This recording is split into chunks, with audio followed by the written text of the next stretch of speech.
Hi, இப்போ நம்ம வந்து நம்ம சென்னை ஹாஸ்பிட்டலுக்கு ஒரு லைவ் வீடியோ பார்க்க போறோம். ஒரு ஹேர் டிரான்ஸ்பிளான்டேஷன் பண்ணும்போது நிறைய பேர் வலிகள் இருக்கும்னு நினைக்கிறீங்க. கட்டாயம் அதுல ரொம்ப நார்மலாவே ஒரு ஹேர் டிரான்ஸ்பிளான்டேஷன்ன்றது வலி இல்லாம பண்ணிக்க முடியும். இப்போ நம்ம பார்த்துட்டு இருக்கிறது பாத்தீங்கன்னா லைவாவே ஒரு டிரான்ஸ்பிளான்டேஷன் பண்றதை பார்க்க போறோம். அப்படியே பார்க்கலாம், வாங்க பார்க்கலாம்.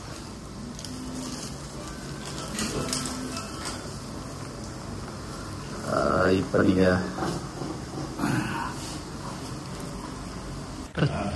இப்ப வந்து ஒரு பெரிய பால்டு, அதாவது நம்ம வீடியோல தொடர்ச்சியா பார்த்ததுன்னா ஒரு டிரான்ஸ்பிளான்டேஷன் பண்ணும்போது எவ்வளவு பெரிய ஏரியா பண்றோம்ன்றதா. நீங்க பாத்தீங்கன்னா நம்ம எவ்வளவு பெரிய ஏரியா பண்ணணும் பார்க்கலாம். இந்த பேர் பாத்தீங்கன்னா இவ்வளவு பெரிய ஏரியா பண்றோம், அதாவது ஒரு முழு பால்டு பெருசா இருக்கு, பெரிய பால்டு. சோ நம்ம நிறைய பேர் ஒரு சந்தேகம் வரலாம், இந்த டிராப் கவுண்டிங் சொல்றாங்க. அது பாத்தீங்கன்னா மேக்ஸிமம் டிராப் கவுண்டிங் சொல்லுவாங்க. நம்ம கிட்ட லிமிடெட் டிராப்ட், அன்லிமிடெட், அதாவது பிஏ டெஸ்ட் பண்றோம், டோனர் இருக்கிறோம். எவ்வளவு கிடைச்சாலும் சரி, 5000 கிடைச்சாலும் சரி, 10,000 கிடைச்சாலும் சரி, 8,000 கிடைச்சாலும் சரி. சோ நம்மள பொறுத்தவரைக்கும் லிமிடெட் டிராப்ட் கிடையாது. அதனால நம்ம சென்னை ஹாஸ்பிட்டலை பொறுத்த வரைக்கும் எவ்வளவு பெரிய பால்டா இருந்தாலும் டோனர் சப்போர்ட் பண்ணிச்சா 100% பண்ணிட முடியும். நீங்க கிளியராவே பாருங்க இந்த வீடியோவை, நான் கிளியராவே காட்டுறேன் இந்த வீடியோ எவ்வளவு பெரிய பால்டா நம்ம பண்ணிருக்கோம்.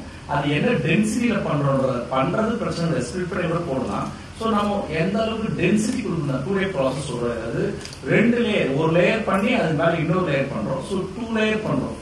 இந்த மெத்தட் பாத்தீங்கன்னா FUE, ஃபாலிகல் யூனிட் எக்ஸ்ட்ராக்ஷன், அதாவது 2 நாள் பண்ணக்கூடிய டிரான்ஸ்பிளான்டேஷன். இதுக்கு ஆகக்கூடிய செலவுன்னு பாத்தீங்கன்னா குறைஞ்சபட்சம் 30,000 ரூபாய், அதிகபட்சம் 50,000 ரூபாய். அது மேல ₹1 காயின் கூட செலவாகாது.